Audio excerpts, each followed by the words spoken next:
Hello বন্ধুরা, তোমরা সবাই কেমন আছো? আশা করি খুব ভালো আছো। তো চলে এলাম একটা ছোট্ট ভিডিও নিয়ে তোমাদের সামনে। আজকে ছিল হনুমান জয়ন্তী, তাই আমার তরফ থেকে তোমাদের সকলকে জানাই হনুমান জয়ন্তীর অনেক অনেক শুভেচ্ছা। সাথে আজকে ছিল রায়গঞ্জের মটর কালীবাড়ি মায়ের বার্ষিকী পুজো। তো দেখো দোকান বসে গেছে কত সুন্দর ফল ফুলের, এবং মন্দিরটা কত সুন্দরভাবে সাজানো আছে। দেখো কাল থেকে সাজানো চলছে, আর বার্ষিকী পুজোর দিন অনেক ধুমধাম করে মায়ের পুজো হয়। তো আমরা চলে এসেছি সবাই মিলে, দেখছো কত ভিড় আছে, প্রচুর ভিড়। আর যেহেতু মন্দিরটা হচ্ছে রাস্তার পাশে একদম ধারে, তো এখানে পুলিশ প্রোটেকশন দেওয়া হয়েছিল যাতে কারো কোনো রকমভাবে যেন কিছু প্রবলেম না হয়। তো ধীরে ধীরে ভিড়টা বাড়ছিল। এখন সারাদিনই পুজো হবে, তো আমরা সবাই মিলে মন্দিরে চলে এসেছিলাম।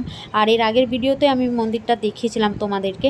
তো এখানে বিষয়টা দেখো, এখানে একটা স্লিপ দেওয়া হচ্ছে, কারণ হচ্ছে সব জায়গায় অনেকটা জায়গায় কি হয়, ফল যখন আমরা মাকে ভোগ চাপাই বা পুজো দিই তখন আমরা ফলটা পাই না, অনেক ভিড়ে ফল হারিয়ে যায়।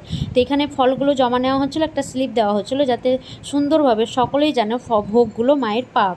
এবং এখানে আমরা ভোগগুলো দিয়ে দাঁড়িয়ে পড়েছিলাম, আর ভিড় ছিল প্রচুর, পুজো শুরু হয়ে গেছিলো। আমরা একটু লেটে এসেছিলাম, তো পুষ্পাঞ্জলি মানে অঞ্জলিটা দেওয়া এখন হয়নি, দেরি আছে দিতে, তো আমরা এখানে ওয়েট করছিলাম। আজকে বার্ষিকী পুজো বলে এরকম ভিড় এটাও নয়, প্রতিটা শনিবার মঙ্গলবার মায়ের মন্দিরে এরকমই ভিড় থাকে। সকাল 9টা থেকে পুজো শুরু হয়, অনেক দূর দূর থেকে ভক্তরা আসেন মায়ের পুজো দিতে, আশীর্বাদ নিতে। আমরা সাইড থেকে দাঁড়িয়ে কাঁচের মাধ্যমে পুরোহিত মশাইয়ের পুজো দেখছিলাম। আর দেখো এখানটা মাকে দর্শনও পাওয়া যাচ্ছিলো হালকাভাবে, কারণ সামনে যাওয়ার রাস্তা ছিল না, অনেকটাই ভিড় ছিল। এখানে সাইডে দাঁড়িয়ে ওয়েট করছিলাম যে একটু ভিড়টা কমুক, তারপরে সামনের দিকে যাব এবং মাকে সামনে থেকে দর্শন করব। অবশেষে আমরা একটু সামনে এলাম, আর দেখছো সামনেরটা কত ভিড়। তো দেখো মাকে একটু আমি দর্শন করিয়ে দিই তোমাদের সকলকে। তোমরা অবশ্যই সব মায়ের আশীর্বাদ নাও, মা সবসময় তোমাদের পাশে আছে।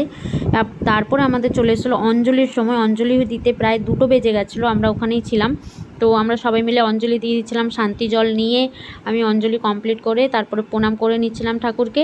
আর এই সাইডটায় দেখো মায়ের ভোগ রান্না হচ্ছে, যেটা বিকেলে সন্ধ্যার থেকে ভোগ দেওয়া শুরু হবে। তো তোমরা যারা রায়গঞ্জে আছো তারা সকলে চলে আসবে মটর কালীবাড়ি মায়ের ভোগ খেতে। তো দেখো মা একদম সামনে এসে মায়ের দর্শন তোমাদের সকলকে করাচ্ছি। তোমরা অবশ্যই যে যেখানেই থাকো বাড়িতে বসে মায়ের স্মরণ করো, মাকে প্রণাম করো।